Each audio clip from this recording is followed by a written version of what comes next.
నమస్తే దోస్తులు, అందరు ఎట్లున్నారు? మంచిగా ఉన్నారా? Welcome to unlimited village comedy. మీకోసం మంచి స్క్రిప్ట్ పట్టుకొని వచ్చినాం. నిజంగా మా ఊర్లో జరిగిన స్క్రిప్ట్ ఇది. ఇక మీ ముందు పెడతాం. మీరు జర మమ్మల్ని సపోర్ట్ చేసి ఎవరైనా సబ్స్క్రైబ్ చేసుకోకపోతే సబ్స్క్రైబ్ చేయర్రి, లైక్ చేయర్రి, షేర్ చేయర్రి. జర వీడియోకి పోదాం. మళ్ళా పద్మ, టిఫిన్ రెడీ చేసినవానే? నాకు స్కూల్కి లేట్ అవుతుంది. పిల్లగాళ్ళాడ వెయిట్ చేస్తాళ్ళు. 2-3 రోజుల నుంచి లేటుగా పోతానని ప్రిన్సిపల్ మేడం గిట్లా చూస్తుంది. నాకెయ్యి వాళ్ళకి ఏందయ్యా, పని మనుషులు ఉంటారు, పనులు చేస్తారు ఇంటికాడ. మన కోళ్ళు చేస్తారు. పొద్దున్నే లేసి చేయాలంటే ఎంత షాకిరున్నది. అత్తమ్మకేమో కాలు నొప్పులాయే, పాపం ఆమె చేయలేదు. నేనే చేసుకోవాలి కదా. ఇల్లు వాకిలంతా ఊడ్చి టిఫిన్ చేయాలంటే ఎంత కష్టం అవుతుంది. అట్లా అంటావేందే? అందరు ఆడోళ్ళు ఇంటికాడ పనులు చేస్తలేరా? జరేదో నువ్వు ఒక్కదానివే చేసినట్టు బాగా మురుగుతానవేందే? మాగా చేస్తారు పనులు. అందరికీ మొగోళ్ళు సపోర్ట్ చేసుకుంటా పనులు చేస్తారు ఇంటికాడ. నువ్వేనా చేస్తానవా? నువ్వు ఎంతకి స్కూల్కి పోడు వచ్చుడు గదే నీ పని. మరి ఆ స్కూల్ కాడ స్పెషల్ ట్యూషన్లు చెప్పకపోతే జర ఇంటికి వచ్చి ఇంత పనులలో సాయం అవ్వరా? అదే పైసలు ఇస్తే తీసుకుంటా అవే. అయినా నీకేం తెలిసే కష్టం విలువ? పొయ్యి ఆడ పాఠాలు చెప్పి పిల్లగాళ్ళ మధ్యలో కూర్చుంటే తెలుస్తుంది. ఇంట్లో కూర్చొని 3 పూటలు తిండు కాదు. ఏమనుకుంటానవో? తెచ్చి పెడతా అంటే 3 పూటలు తినుకుంటా ఇంకా నన్నే అంటానవా పనులలో సాయం చేయమని? నీ తాడోళ్ళు అందరూ పనులు చేసుకొని పిల్లల్ని పెంచుకుంటలేరా? నువ్వు ఒక్కదానివే ఉన్నావా ఏంది? బాగా మాట్లాడతానో నోరు తెరిస్తే సంపుతా. అయ్యో, ఏంది బిడ్డ, ఏమైంది బిడ్డ నీకు? ఎడతాను ఏందే పొద్దున్నే? ఏం చెప్పాలత్తమ్మా? నేను ఏమనలేదు. వట్టిగా నన్ను ఎట్లా పడితే అట్లా తిట్టిపోతాడు, సంపుతాడాట. నేను ఏమన్నానత్తమ్మా? కొంచెం పనులల్లా సహాయంగా అని చెప్పినాకంతే. 3 పూటలు తింటానో 7 పూటలు తింటానో ఇంట్లో పని చేయ సాత కాదని ఎట్ట పడితే అట్నే తిట్టిండు అత్తమ్మ. అయ్యో బిడ్డ, ఏడవద్దు బిడ్డ. ఇంట్లో కూడా ఎడితే ఇంటికి అరిష్టం. ఏదో వాడు పొయ్యే మూపులకు అట్లా అన్నట్టున్నాడు కానీ వాని ఉద్దేశం గట్లా కాదు. కానీ అట్లుంటే నేను మంచిగా చూసుకుంటా ఆడే రోజు. అవునత్తమ్మ, నువ్వు అన్నది కూడా కరెక్టే. కానీ ఎందుకో మనసుకు బాధ అనిపిస్తుంది. ఈ మధ్యలో నాతో మంచిగా ఉంటలేడత్తమ్మ. నీకు చెప్తే మళ్ళీ బాధపడతావని చెప్తలేను.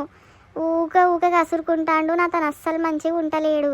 నేను వండితే కూడా వంకలు పెడతాడు. ఇంట్లో కూడా తింటలేడు ఆయన. అయ్యో, ఏదో డ్యూటీ మూపుల పడి అట్లున్నాడు కానీ అట్లా అంటాడు కాదు బిడ్డ. నువ్వు ఇవన్నీ మనసులో పెట్టుకోకు. 4 రోజులు ఆగితే అన్నీ సర్దు మనుగుతాయి. నువ్వు మంచిగుండు. నువ్వు మంచిగా ఉంటేనే ఆడు మంచిగా ఉంటాడు, చింటుగాడు మంచిగా ఉంటాడు. నాకు మనశ్శాంతి. ఈ వయసులో మీరు బాధపడతా అంటే చూసుకుంటా నేను ఏముంటా బిడ్డ. సరే అత్తమ్మ, నువ్వు చెప్పినట్టే ఇంటా. సరేగా అత్తమ్మ, చింటుగాన్ని కాసేపు ఆడిపియవా? నేను జరంతా పోయి వంట చేస్తా. వాడు కనుక నా కాడుంటే వంట చేయనియట్లేడు. ఊకూక పాలి అని ఎడతాడు. సరే బిడ్డ, పిల్లగాని తెచ్చి నాకి నేను ఆడిపిస్తా గాని. అమ్మా, అయ్యలేడు దా తల్లి. ఇక పోయి మనం ఆడుకుందాం. నువ్వు పో బిడ్డ, ఇక నువ్వు పోయి వంట చేసుకోపో. నేను ఇన్ని ఆడిస్తా గాని. లతా టీచర్ బాగున్నారా? ఏంది ఇలా మంచిగా రెడీ అయ్యి వచ్చిళ్ళు? మీరు కట్టుకున్న చీరకే అందం వచ్చింది.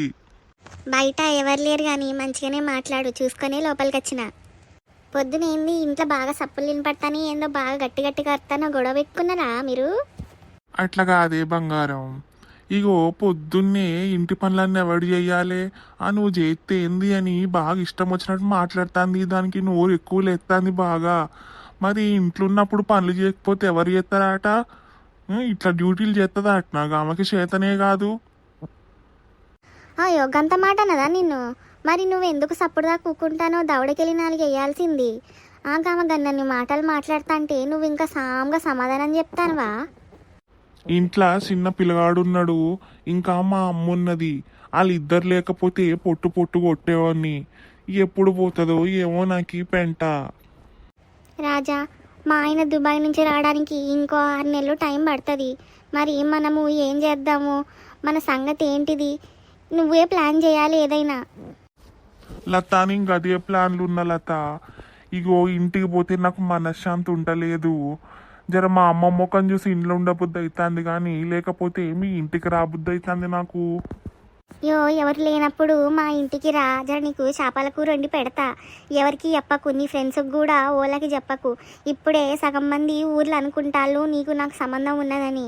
జరింత మీ వాళ్ళకి ఎవరైనా చెప్పిర్రంటే ఆ ఇంతకు కూడా మాట్లాడనియరు, స్కూల్కి కూడా పంపరు నిన్ను నన్ను. ఎందుకు వచ్చిన పెంట, మనం కొంచెం జాగ్రత్తగా ఉండాలి. నువ్వు చెప్పింది కూడా వాస్తవమే లత. ఇక్కడి నుంచి ఇక జాగ్రత్తగా ఉందాం. కావాలంటే ఎటన్నా స్కూల్ పిల్లలకి టూర్ తీసుకుపోతాను అని చెప్పి ఒక 2 రోజులు ఎటైనా పోయొద్దాం. అవన్నీ కుదురుతాయో కుదరవో కానీ ముందైతే మనం జాగ్రత్తగా ఉండాలి. మీ ఇంటి పక్కన పార్వతమ్మ లేదా మొన్న నన్ను అడుగుతాంది, గా రాజుతోని నువ్వు ఏం మాట్లాడుతున్నావు అవ్వా గంతగనం అని. ఆమె చూసినట్టు మీ భార్యకి తెలిసిందనుకో ఇంకొకసారి బయటకు కూడా పంపదు. నువ్వు లేకుండా నేను ఉండలేకపోతానా లత. ఒక్కరోజు చూడకపోతే నాకు మనసులో పడతలేదు. నాకు కూడా రాజా, మా ఆయన రావడానికి ఒక 6 నెలల టైం ఉన్నది కదా, ఆలోపు మనం ఏదో ఒకటి చేసి ఇక్కడి నుంచి వెళ్ళిపోయి వేరే కాపురం పెట్టాలి. నన్ను పెళ్లి చేసుకున్న సంగతి నువ్వు ఎవరికి చెప్పకు. నేను ఎవరికి చెప్తా లత, నువ్వంటే నాకు ప్రాణం. నీతోనే ఉండాలని నేను అనుకుంటానా. మనము ఏదో ఒకటి చేసైనా ఇద్దరం ఓ దగ్గరే ఉందాం. ఎక్కడికి పోయినా మనకు ఉద్యోగాలు వస్తాయి. జర ఇద్దరం చదువుకున్న వాళ్ళమే. ఆ చదువుకోని దాన్ని చేసుకొని నా లైఫ్ అంతా నాశనం అయిపోయింది. అగో సప్పుడిన పడుతుంది, ఎవరో వస్తానట్టున్నారు, నేను పోతా రాజా, సరేనా? సరే లత, సాయంత్రంగా చెట్టు కింద కలుద్దాందా. సరే రాజా. లత లేకుంటే నేను బతకలేను. నేను ఆ పద్మకి ఎట్ట చెప్పాలా, ఏం చేయాలా అని ఆలోచిస్తానా. ఇంకొక 6 నెలల టైం ఉన్నది కదా, ఏదో ఒకటి చేసైనా పద్మను వదిలించుకోవాలి. రోజు గింత లేట్ పోతాను, మీ ఆవిడేం అడుగుతలేదా? ఏ ట్యూషన్ చెప్తానని చెప్పి గిటు మొఖాన్ని వస్తాను కానీ గవన్నీ ఇప్పుడు ఎందుకు. అట్ట కాదు, పుసుక్కున ఏదో ఒకసారి నన్ను అడిగినప్పుడు నేను సమాధానం చెప్పాలనా వద్దా? ఈ మధ్యలో మీ ఆవిడకి డౌట్ వచ్చినట్టున్నది. ఊకూక గుచ్చి గుచ్చి మా ఇంటికి తొంగి తొంగి చూస్తుంది. ఊక నేను ఎవరితో ఫోన్ మాట్లాడతానా ఇంటాంది. అమ్మో తక్కువది కాదు, కనపడదు కానీ మీ ఆవిడ మస్తు చాలీదే. అమ్మో గంత పని చేస్తుందా, నేను ఇంకా జాగ్రత్తగా ఉండాలి. ఫోను నేను ఎట్లా పడితే అట్లా పడేసిపోతానా. ఆమెకి పేర్లు చదవచ్చు కానీ చక్కగా చదువు రాదు. ఆ ఇంత లతా బంగారం అని ఫీడ్ చేసుకున్నా. చూసిందంటే మా అమ్మకు చెప్పి రచ్చ రచ్చ చేస్తుంది. జర జాగ్రత్తగా ఉండాలి లత. ఎవరన్నా అత్తాలేవో చూడు. మొన్ననే ఇంకా పార్వత ఆంటీ చూసి నన్ను అడిగిందని చెప్పినా కదా, మీ ఆవిడకి చెప్పిందనుకో ఇట్లా కూడా మనం కలుసుకోలేము రాజా. నిన్ను చూడకుండా నిన్ను ఉండలేను. అయ్యో లత బంగారం, నువ్వేమీ బాధపడకు. మనము ఏదో ఒకటి ఆలోచిద్దాము. ఇక్కడి నుంచి ఎట్లెళ్ళిపోయి మన ఇద్దరం బతుకుదామని చూస్తానం. నువ్వు లేకపోతే నేను ఉండలేను, నువ్వు బాధపడకు. సరే రాజా, జర ఇంటికి పోదాంపా, రేపు పొద్దున కలుసుకుందాం స్కూల్లో. ఇప్పటికే చాలా లేట్ అయింది, అందరూ మనల్ని అదో లెక్క చూస్తారు ఇప్పుడు ఇద్దరం కలిసిపోతే. నువ్వు పో, కాసేపటికి నేను వస్తా, ఓ 10 నిమిషాలు ఆగి. పద్మా, ఓ పద్మా, ఉన్నావే? ఓ పద్మా. చిన్న వచ్చిన వారా డ్యూటీ నుంచి? బాగా పొద్దుపోయింది, ఏం చేసినవరా ఇంతసేపు? ఆకలి అయితలేదా? అమ్మో ఇప్పుడు నేనేం చెప్పాలి, టైము చాలా దాటిపోయింది. ఏదో ఒకటి చెప్పి తప్పించుకోవాలి. కాదే అమ్మా, అత్తంటే బండి పంచర్ అయింది. ఎవడో పోరగాళ్ళు ఆడుకుంటా మేకాడ పడేసినట్టున్నారు. బండి కుచ్చుకొని పంచర్ అయింది.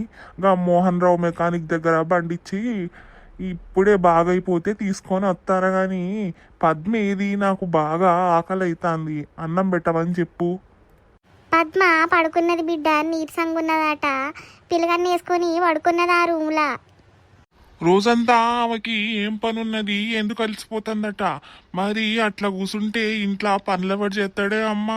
మొత్తం నీ మీద వదిలేసి నాటకాలు చేస్తుందా? ఏది దాన్ని పిలువు. ఏమైందండి, ఎందుకండి అరుస్తుండ్రు? అరవడం ఏంటి దొంగముండా?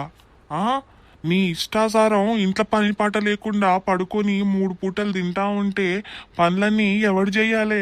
మా అమ్మ మీదకి నెట్టేసి పనులన్నీ నువ్వు ఖాళీగా పిల్లగాన్ని చూసుకుంటూ ఉంటానవా?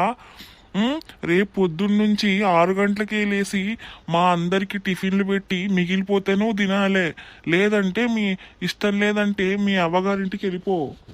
రోజు పనులు చేస్తలేనా, ఎలా చేత కాక పండుకున్నా, దానికి ఎందుకు మీరు అంతగా నన్ను తిట్టుకుంటా బూతులు మాట్లాడతాళ్ళు? అరే రాజు, నువ్వు నోటికి ఎంతంత మాట్లాడకు. కోడలు రోజు పనిచేస్తుంది, నువ్వు చూస్తానవా? ఇల్లింత చక్కగుంటుందంటే ఆమెనే కదా కారణం. మనము ఇంటి కోడల్ని గౌరవించాలి కానీ గట్లా తిట్టకూడదు బిడ్డ. ఏడొచ్చిన పద్ధతి ఇదంతా. మీ అయ్య నన్ను ఏ రోజు చేయి చేసుకోలేదు, ఒక్క మాట కూడా బూతి మాటలు తిట్టలేదు. మీ నాన్న వారం రోజులైంది పోయి పని మీద, వచ్చినాక జరనితో మాట్లాడమని చెప్తా. నువ్వు కొంచెం శాంతంగా ఉండి కోడల్ని కూడా ప్రశాంతంగా ఉంచు. నాకు ఎవరు చెప్పాల్సిన అవసరం లేదు, నాదేందో నాకు తెలుసు. ఎవరు పని చేస్తాళ్ళు, ఎవరు పని చేయట్లేదు, ఎవరు ఎట్లా బిహేవ్ చేస్తాలో నాకు అన్నీ తెలుసు. పిల్లగాన్ని చూసుకోవడం ఒక్కటే పనా? ఇంట్లో 3 పూటలు కూసొని తింటే అయిపోయిందా? 3 పూటలు అంటాళ్ళు, మరి ఇంట్లో ఎవరు పని చేస్తాళ్ళు? మీకు కాళ్ళ కాడికి అన్నం కూర ఎట్లొస్తానే? మీరు బాగా మాట్లాడతారేందండి, నాకు అర్థం కాదు. నేను కూడా చాలా రోజుల నుంచి గమనిస్తాను మిమ్మల్ని. మీరు నాతోని చక్కగా ఉండలేరు, మనస్ఫూర్తిగా మాట్లాడతలేరు, ఎప్పుడు చూసినా కసురుకుంటాళ్ళు.